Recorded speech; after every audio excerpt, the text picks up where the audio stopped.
अब देखिए, कई बार हमने इस देश में ऐसी चीज़ें देखी हैं कि मरे हुए लोगों, जो रिकॉर्ड में मर चुके हैं लेकिन वैसे जिंदा हैं, उनकी कहानी, उन पर फिल्में बन गई हैं, सारी चीज़ें हो चुकी हैं। लेकिन अभी income tax return file 6.77 crore से भी ज़्यादा लोगों ने अपना ITR दाखिल किया।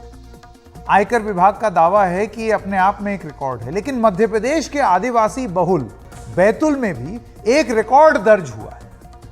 ये रिकॉर्ड ये है कि एक आदमी को मरणोपरांत, यानी कि मरने के बाद, इनकम टैक्स विभाग की तरफ से एक नोटिस गया है। यानी कि इनकम टैक्स का नोटिस जीने के साथ भी और जीने के बाद भी, जिंदगी के साथ भी और जिंदगी के बाद भी। उषा सोनी बैतूल के पाथाखेड़ा के सरकारी स्कूल में टीचर थीं।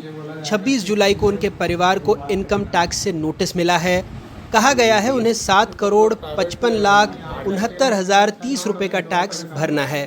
परिवार पहले हैरान हुआ, अब परेशान है, क्योंकि उषा सोनी ने लंबी बीमारी के बाद 16 नवंबर 2013 में ही, यानी 10 साल पहले, दम तोड़ दिया था।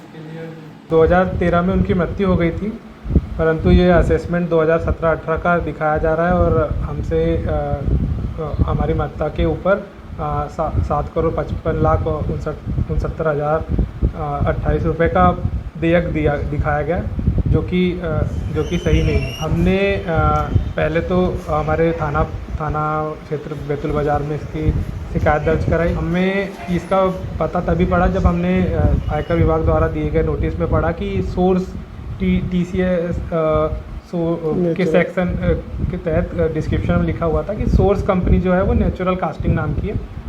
अब नेचुरल, उतना डिटेल भी उसी दस्तावेज से प्राप्त हुआ, हमें इसकी जानकारी भी नहीं थी। नितिन सरिये की दुकान पर काम करके बमुश्किल 5 से 7 हज़ार रुपये महीना कमाते हैं। इन्हें भी इनकम टैक्स ने 1.25 करोड़ रुपए के डिमांड का नोटिस भेजा है। आयकर विभाग से पता लगा कि तमिलनाडु के कुट्रालम में उनके नाम का खाता है जिसमें बड़ा लेन देन हुआ, इसलिए उन्हें 1,25,84,800 रुपए का टैक्स चुकाना है। मुझे आयकर विभाग द्वारा ये नोटिस आया और फिर उसके बाद मुझे पता चला कि मुझ पे 1,25,00,000 करीब का टैक्स है। फिर मैंने सोचा कि ये टैक्स इतना कहाँ से निकल आया।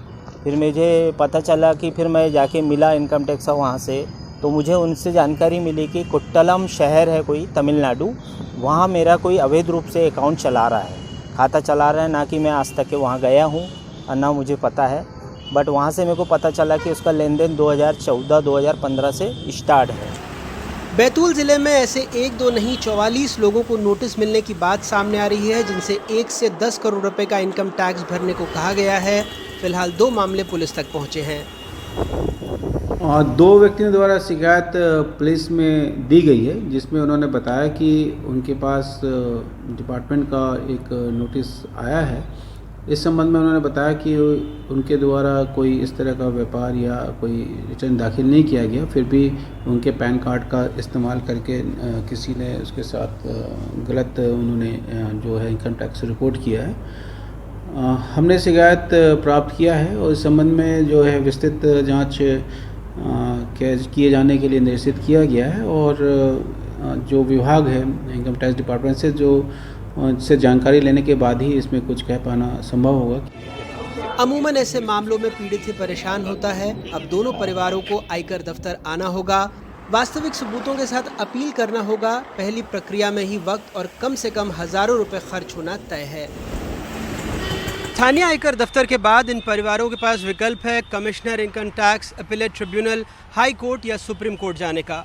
लेकिन ज़रा सोचिए, पैसा, वक्त और मानसिक तनाव। साधारण बोलचाल में इसी स्थिति को कहते हैं खाया पिया कुछ नहीं, ग्लास फोड़ा बाहर आना। लेकिन इस हालात में तो खाया पिया किसी और ने और ग्लास लेकर भी चला गया, पैसे इनसे मांगे जा रहे हैं।